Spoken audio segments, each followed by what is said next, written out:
Mi nuera se coló en mi boda usando un vestido rojo y me llamó una mujer vieja, desesperada y sin dinero. 3 días después, mi propiedad de $20 millones salió en las noticias y de repente mi hijo quería una cena de reconciliación familiar a las 8 de la noche. Tenía 58 años. Estaba de pie frente a un espejo agrietado en el cuarto trasero de un salón comunitario, usando un traje marfil que compré en liquidación cuando escuché los tacones. Fuertes, rápidos, cada vez más fuertes. Conocía esos tacones. Los había escuchado pisar fuerte en el piso de mi cocina cientos de veces, usualmente justo antes de que Chloe me dijera, con esa voz brillante y cortante, exactamente qué era lo que estaba mal conmigo. La puerta se abrió de golpe. No puedo creer esto, anunció Chloe, lo suficientemente fuerte como para que las 11 personas en mi modesto salón, mis palabras, no las de los organizadores de bodas, porque no había organizador de bodas, voltearan al mismo tiempo. Ella llevaba un vestido rojo a mi boda, rojo. Una mujer de su edad, vistiéndose como para el baile de graduación. Patético. Mi hijo Ryan entró detrás de ella, con la mirada en el suelo, como había estado siguiéndola durante los últimos 3 años. Apenas han pasado 3 años desde que papá murió, se burló Chloe, mirando mi vestido como si le hubiera ofendido personalmente. Olvidas tan rápido. Sentí que mi cara se calentaba. El oficiante, un dulce pastor retirado llamado Glenn, que aceptó hacer esto por $50 y una tarjeta de agradecimiento, se quedó congelado con su librito medio abierto. Espero que Arthur no esté contigo por el dinero, dijo Chloe, y se rió. No hay nada que sacar de una vieja arruinada como tú.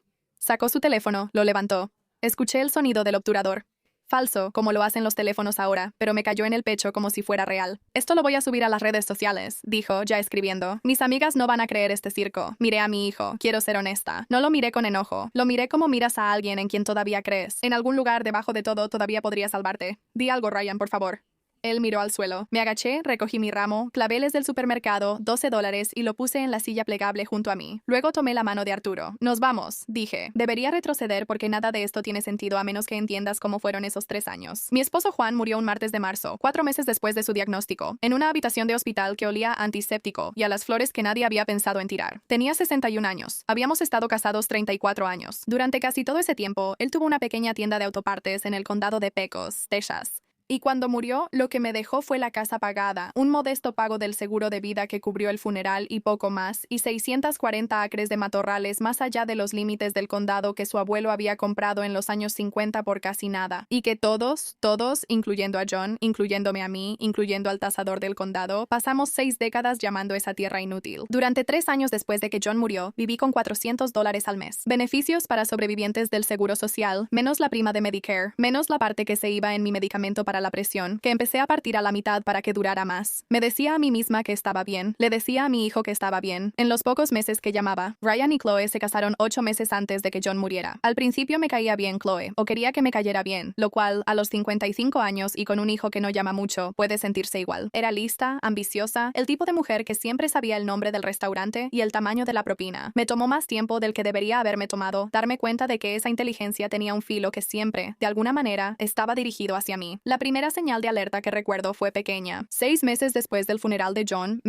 solo lo mencioné, sin pedir nada, que estaba un poco atrasada con los impuestos prediales de la casa. Chloe se rió, no de manera cruel exactamente, y dijo, María, de verdad tienes que aprender a hacer un presupuesto. No es tan difícil. Brian no dijo nada. Pagué los impuestos tarde, con una multa, vendiendo las herramientas de John. 18 meses después me pidieron el préstamo. Brian llamó, de verdad llamó, lo cual me sorprendió tanto que casi lloro solo de escuchar su voz, y me preguntó si podía ayudar con el enganche de una casa. $80,000. Es una inversión, mamá. Te lo vamos a pagar en el año, te lo prometo. Yo no tenía $80,000. Lo que tenía era un pequeño certificado de depósito que John y yo habíamos estado ahorrando durante 20 años para algún día. Era para emergencias. Era, aunque ninguno de los dos lo dijera, para lo que pasara cuando uno de nosotros muriera primero. Lo retiré y lo transferí esa misma semana. Eso fue hace 4 años. Nunca vi ni un solo pago. Cada vez que lo mencionaba, suavemente, siempre suavemente, porque tenía tanto miedo de perder la única conexión que me quedaba con mi hijo. Chloe tenía una razón. El mercado, las renovaciones, las cosas están difíciles ahora, María, ¿entiendes? Ryan asentía, con la mirada perdida en algún lugar detrás de mi hombro. Me decía a mí misma que no era nada. La familia ayuda a la familia. Eso era lo que me repetía, de todos modos. Hasta la noche en que Chloe entró a mi boda con un vestido rojo y me llamó a un circo. Conocí a Arthur Ramírez en la farmacia, de todos los lugares posibles. Los dos estábamos parados en el mostrador al mismo tiempo. Los dos haciendo eso de mirar a la cajera mientras cobra tu receta y haces cuentas en tu cabeza antes de que siquiera te diga el total. El mío salió en $43. El suyo salió en $61. Vio su total, vio el mío y dijo, completamente serio, deberíamos empezar un grupo de apoyo. Me reí por primera vez en más tiempo del que quería admitir. Arthur tenía 63 años, era un ingeniero petrolero jubilado, 31 años con una empresa de Midland antes de retirarse a una vida más tranquila, lo que básicamente significaba arreglar una camioneta vieja y leer más de lo que cualquier persona necesitaba. Él había perdido a su esposa por cáncer 5 años antes de que yo perdiera a Juan. Empezamos a tomar café, luego a cenar juntos. Luego, casi 2 años después, aquí estábamos, en un salón comunitario con sillas plegables, a punto de casarnos frente a 11 personas que realmente querían estar ahí, hasta que Chloe llegó para ser la número 12. No regresamos a mi casa. No pude, no esa noche, con mi vestido todavía a medio poner y mis manos temblando tanto que no podía subir el cierre, y Arturo tuvo que ayudarme, los dos sin decir nada durante mucho tiempo. Fuimos a su departamento en su lugar. Él preparó té, jamón y manzanilla. La bolsita se infusionó demasiado tiempo, como a mí me gusta, porque él había aprendido eso de mí en algún momento, sin que yo jamás se lo dijera. No dijo nada por un rato. Él solo se sentó junto a mí en el sofá y me dejó llorar en su hombro hasta que me dolió la cara. Este matrimonio no necesita una ceremonia, dijo finalmente, con la voz baja y firme, de una manera que me di cuenta era lo opuesto a todas las voces que se habían alzado contra mí ese día. Mañana iremos al juzgado, solo nosotros. Nadie más tiene voto en esto. Quisiera decirte que me sentí mejor de inmediato. No fue así. Me sentía como de 58 años, humillada y muy cansada. Pero también sentía algo más, debajo de todo eso, algo que no había sentido en 3 años. Sentía que alguien realmente estaba de mi lado. 2 días después, el lunes, Arturo y yo estábamos sentados en su porche trasero con nuestro café cuando él se quedó callado de una manera a la que ya había aprendido a poner atención. María, dijo despacio, esa tierra que la familia de Juan tenía más allá del límite del condado, las 640 acres, la tierra inútil llena de maleza, dije, ¿qué pasa con ella? Han estado circulando rumores. La gente con la que solía trabajar, que ahora en su mayoría ya está jubilada, todavía comenta cosas. Equipos de inspección geológica han estado por allá en los últimos meses, haciendo perforaciones de prueba, aparentemente en algunos de los terrenos viejos, sin reclamar y de propiedad familiar que nadie pensaba que valían algo. Me reí. De verdad me reí. La primera risa de verdad desde la boda. Arturo, he pasado en auto por ese terreno toda mi vida de casada. Es pura roca, tierra y un mezquite medio muerto. No hay nada ahí. El abuelo de Juan fue estafado al comprarlo. Probablemente. Ese es el chiste de la familia. Arturo no se rió. A la geología no le importan los chistes familiares, María. Pasé 31 años leyendo formaciones. Algunas de las yacimientos de lutitas más productivas del país están bajo tierras que todos llamaron inútiles durante 100 años, hasta que alguien tuvo el equipo para extraerlo. No dormí mucho esa noche, no porque le creyera exactamente, sino porque una pequeña y terca parte de mí, la parte que había pasado 3 años partiendo pastillas para la presión a la mitad, quería desesperadamente hacerlo. El miércoles por la mañana, tocaron la puerta de Arturo a las 9:15 a.m. Un hombre con traje gris, sosteniendo una carpeta de cuero, se presentó como Jaime Okafor, un abogado que representaba a Permian Crest Energy, una empresa de adquisición de derechos minerales. Tenía una carpeta. Tenía un mapa con mi terreno, el de Juan, nuestro terreno, marcado en rojo. Señora Ramírez, comenzó, luego se detuvo. Disculpe, entiendo que el matrimonio fue reciente. Señora Whitfield, debería decir, con su apellido anterior. Está bien, respondí. Ya me temblaban las manos. ¿De qué se trata esto? Hemos completado una inspección de confirmación sobre el terreno registrado a nombre de la herencia de Juan Whitfield, dijo, abriendo la carpeta. Combinando los datos sísmicos tridimensionales y 2 pozos de confirmación perforados en terrenos arrendados adyacentes, nuestros geólogos han confirmado la existencia de depósitos de petróleo comercialmente recuperables bajo su propiedad, de calidad excepcional, bajo en azufre, lo que se llama crudo dulce, que tiene un precio premium. Giró la carpeta hacia mí. Nuestra estimación inicial del valor total recuperable de las reservas bajo sus 640 acres es de aproximadamente $20 millones. La habitación dio vueltas. Lo digo literalmente. Tuve que sentarme rápido en la silla de la cocina de Arturo y agachar la cabeza por un segundo porque los bordes de mi visión se habían puesto grises. $20 millones.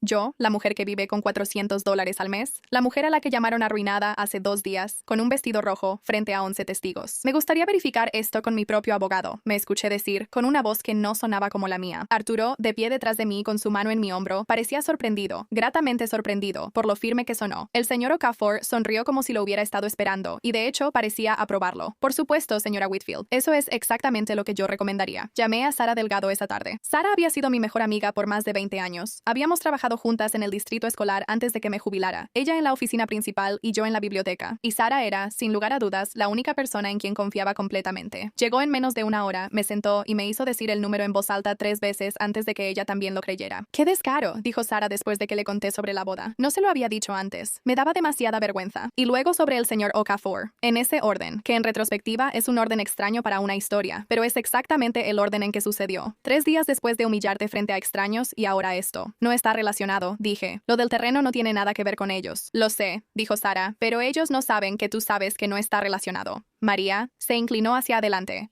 ¿Te ha llamado Ryan desde la boda? No, respondí. Lo hará, dijo Sara. Dale 3 días, tal vez menos. Se equivocó por exactamente 0 días.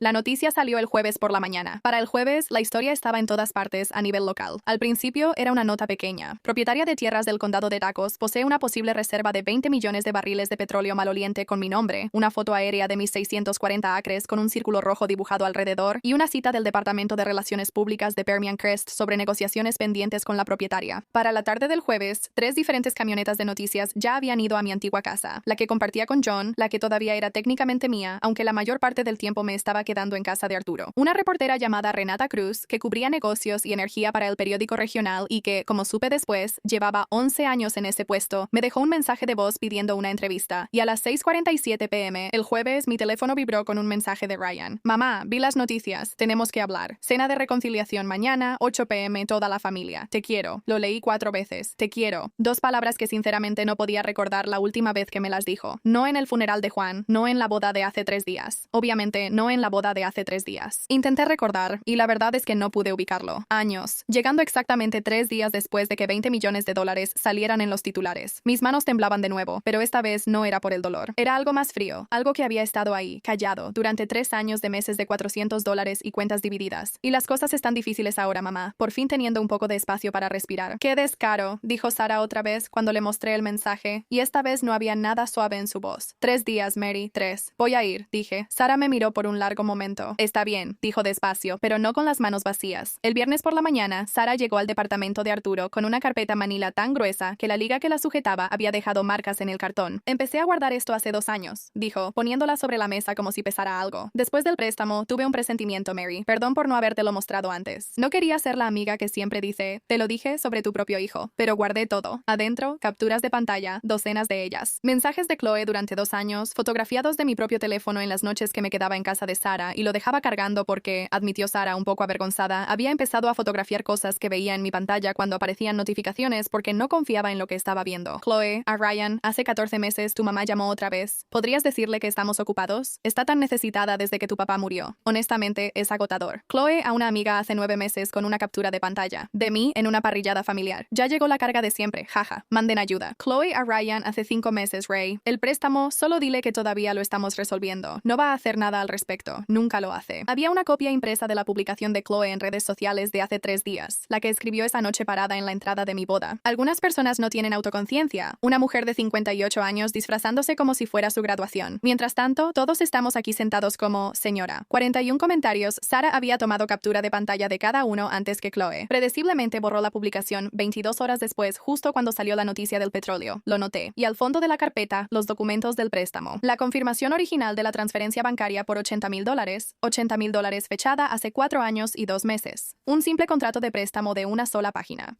Sara había insistido en que al menos obtuviera eso por escrito hace 4 años, y gracias a Dios le hice caso. Con la firma de Ryan, los términos de pago en un plazo de 12 meses y una anotación en mi propia letra de hace 1 año, de que no se recibió ningún pago. Sara había llevado ese acuerdo de una página a una amiga suya que era asistente legal, quien nos conectó con Diana Forsyth, una abogada de finanzas al consumidor con 19 años de experiencia en los condados de Pecos y Reeves, quien hizo las cuentas, $80,000 de capital, 4 años de retraso con la modesta tasa de interés del 5% escrita en el acuerdo original.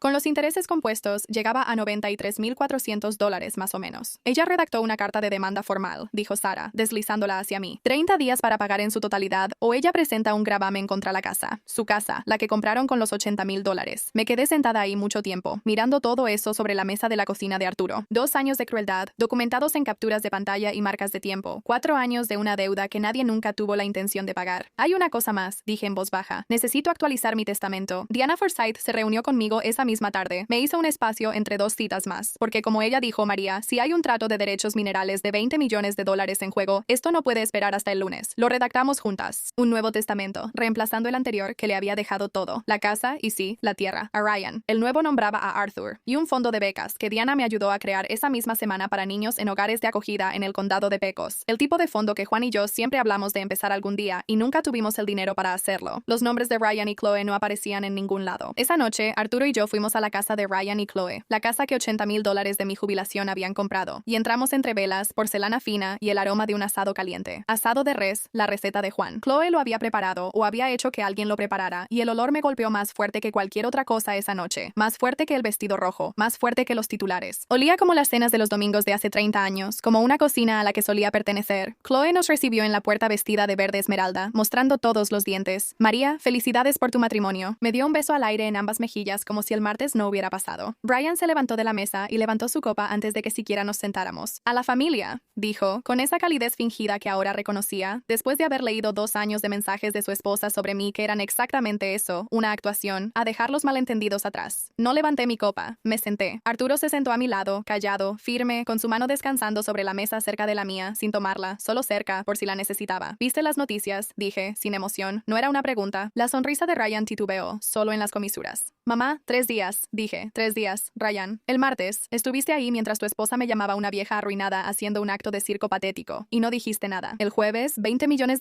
salieron en las noticias. El viernes, esta noche, recibo un mensaje que dice, te quiero, por primera vez que recuerde, y una invitación a una cena de reconciliación con la vajilla fina. Dejé que eso quedara en el aire. Qué conveniente. Eso no es justo, dijo Ryan, y su voz se quebró un poco. La misma quiebra que recordaba de cuando tenía 9 años y lo atraparon mintiendo sobre la tarea. Mamá, eso no es, hemos querido arreglar las cosas desde hace mucho tiempo. Esto no es sobre, abrí la carpeta. No dije nada dramático. Simplemente empecé a poner las cosas sobre la mesa, una por una, como me lo había dicho Dayan. Metódica, tranquila, documentada. Primero, la impresión de la publicación eliminada de Chloe, con los 41 comentarios aún adjuntos, incluyendo 3 de personas sentadas en esta misma mesa, cuyos nombres reconocí del lado de la familia de Chloe. La cara de Chloe fue la primera en cambiar. Lo vi suceder en tiempo real. La brillante sonrisa de anfitriona se desvaneció, transformándose en algo más tenso, algo que ya no tenía flexibilidad. Luego, los mensajes de texto.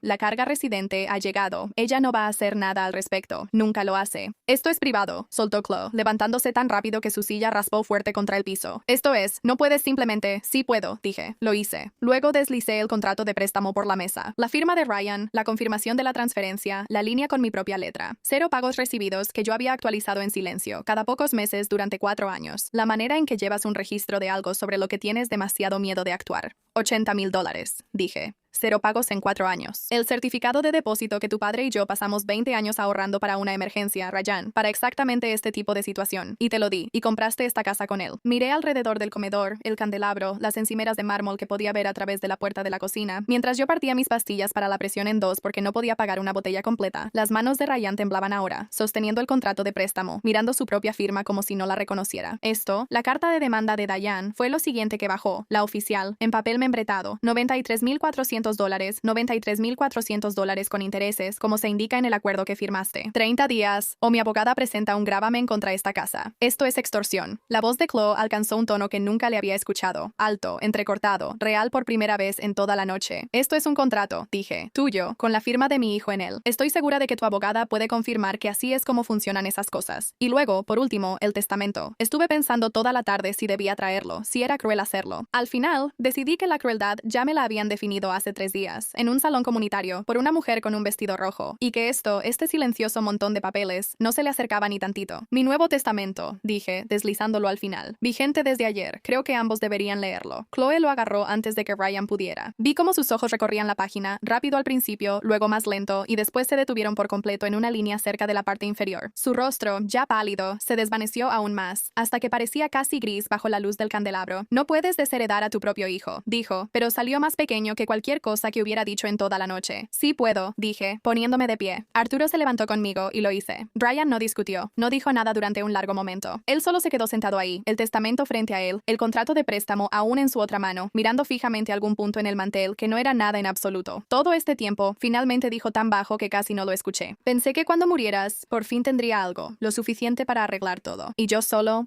Su voz se quebró de verdad esta vez. Y por un instante sentí el viejo dolor, el dolor de madre, ese que nunca se va del todo, pase lo que pase. Solo seguía esperando. La familia no abandona, dije. Cerré la carpeta. Noté que por fin mis manos habían dejado de temblar. La familia no humilla a alguien frente a extraños y luego aparece con un asado caliente 3 días después solo porque los números cambiaron. Tú decidiste qué tipo de relación íbamos a tener en el momento en que te quedaste ahí el martes y no dijiste nada. Detrás de mí, escuché la voz de Chloe elevándose, aguda, furiosa, ya volteándose contra Ryan, ya diciendo su nombre como una acusación. Me dijiste que ella nunca actualizaría el testamento. Dijiste que nunca lo haría. No miré hacia atrás. Arthur me abrió la puerta y el aire frío de la noche se sintió como lo más puro que había respirado en 3 años. El trato con Hermie y Crest se cerró hace 4 meses. $20. 4 millones, al final, un poco más que la estimación inicial, pagados en una suma global por los derechos minerales, además de una regalía menor continua sobre la producción. Deanna Forsyth manejó la negociación junto con una firma de Houston que ella trajo, especializada en transacciones de derechos minerales. Entre ellas, consiguieron mejores condiciones que la primera oferta del señor After Okafor, por casi $2 millones.